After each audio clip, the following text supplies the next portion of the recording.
Kembali di Fakta 62, memiliki tanah di sekitar ibu kota Nusantara, sejumlah warga hanya mendapat sertifikat hak pakai selama 10 tahun.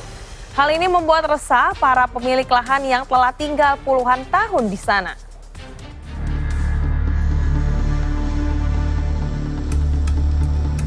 Kawasan pemukiman dan perkebunan warga, Kelurahan Pemaluan, Kecamatan Sepaku, Kabupaten Penajem Pasar Utara, Kalimantan Timur ini sebagian masuk ke dalam kawasan inti pusat pemerintahan Ibu Kota Nusantara. Sejatinya, kehadiran Ibu Kota Nusantara jadi harapan warga untuk kehidupan yang lebih baik. Tapi nyatanya malah keresahan yang muncul akibat status lahan yang mereka terima. Warga Kelurahan Pemaluan yang tinggal sejak puluhan tahun silam harus menerima kenyataan jika negara hanya mengakui lahan mereka dengan status hak pakai. Di RT 5 Kelurahan Pemaluan, sebagian besar warganya hanya mendapatkan sertifikat dengan status hak pakai. Rentang waktu 10 tahun hingga 2033 saja. Bagian kecil warga yang sempat mengurus status lahannya sebelum 2019 sudah memegang sertifikat hak milik. Sertifikat diurus secara kolektif oleh ketua RT. Tapi tak semua keluar dengan status hak pakai, ada juga yang terselip menjadi hak milik. Warga yang beririsan langsung dengan Ibu Kota Nusantara sebenarnya sangat mendukung kehadiran Ibu Kota baru Indonesia. Hanya saja tanah tempat mereka tinggal turun-temurun seolah hanya dipinjamkan oleh negara. Tidak ada masyarakat kita menolak dengan adanya IKN. Sangat mendukung, tapi kasihlah haknya masyarakat. Apakah ini harga nilainya ini karena saya pinjam punya negara, padahal saya yang punya, kok saya dikasih minjam. Ya, tolonglah itu yang ditunggu. Saya sementara ngurus ngambil hak pakainya. Mudah-mudahan BPN tidak mengingkari janjinya. Karena kalau mengingkari janjinya, aku tidak tahu apa yang terjadi. Warga Kelurahan Pemaluan memang kebanyakan profesi sebagai petani karet dan kelapa sawit. Sehingga lahan yang mereka tempati tak hanya rumah, namun juga perkebunan. Warga khawatir jika rumah dan kebun mereka harus dibebaskan untuk Ibu Kota Nusantara. Penyelesaiannya bukan ganti untung karena status lahan hanya hak pakai dengan masa 10 tahun. Otorita Ibu Kota Nusantara sendiri memilih menggunakan istilah penanganan dampak sosial kemasyarakatan atau PSDK untuk pembebasan lahan.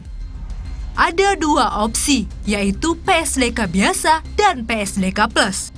PSDK biasa hanya mengganti tanam tumbuh di atas lahan yang diakui warga. Sementara PSDK plus memungkinkan warga untuk direlokasi, bahkan dibangunkan rumah sesuai kesepakatan. Setelah penunjukan Ibu Kota Nusantara, pengurusan sertifikat sempat dibekukan pemerintah. Warga tidak bisa mengurus status kepemilikan tanah mereka sampai akhirnya pada 2023 lalu dibuka kembali.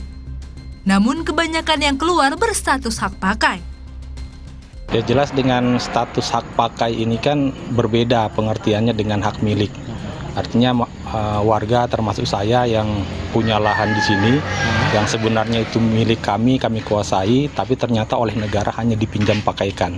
Dan pinjam pakai itu hanya 10 tahun. Bayangkan kalau kita bandingkan dengan HGU yang Jokowi berikan kepada investor, itu sampai hampir setengah abad, hampir 2 abad. Sementara kami warga masyarakat yang asli di sini hanya dikasih waktu 10 tahun hak pakai. Terbitnya sertifikat hak pakai hanya menggunakan terminologi bahasa hukum. Jika tertulis hak pakai sejak tahun 2023 hingga tahun 2033, maka sertifikat itu dapat diperpanjang untuk tahun selanjutnya. Masyarakat diminta untuk tidak khawatir terkait status sertifikat tersebut. Sebab status hak pakai juga bersifat sah di mata hukum. Sebenarnya kalau misalnya pun masyarakat itu sudah memanfaatkan tanahnya, terus kemudian pemanfaatannya itu sesuai dengan tata ruang, ya kami memberikan hak milik, intinya begitu. Tetapi kalau misalnya belum dimanfaatkan, apalagi tidak sesuai tata ruang, nah disitulah kami memberikan hak pakai. Nah hak pakai ini ya pada prinsipnya ya salah satu jenis hak yang diakui oleh pemerintah dan tertuang juga di dalam Undang-Undang Pokok Agraria. Keresahan lain adalah larangan membangun dari otorita Ibu Kota Nusantara. Beberapa tahun terakhir, warga dilarang membangun bangunan baru atau merenovasi rumah. Beberapa warga memilih tetap membangun sambil mengurus izin ke otorita Ibu Kota Nusantara. Istana Negara di Ibu Kota Nusantara sebentar lagi akan melaksanakan upacara peringatan Hari Kemerdekaan Republik Indonesia. Namun nyatanya tidak jauh dari lokasi upacara, ada warga negara yang belum merdeka dari keresahan akibat merasa was-was terkait hak atas tanah dan kehidupan mereka. Awaludin Jalil melaporkan untuk NET.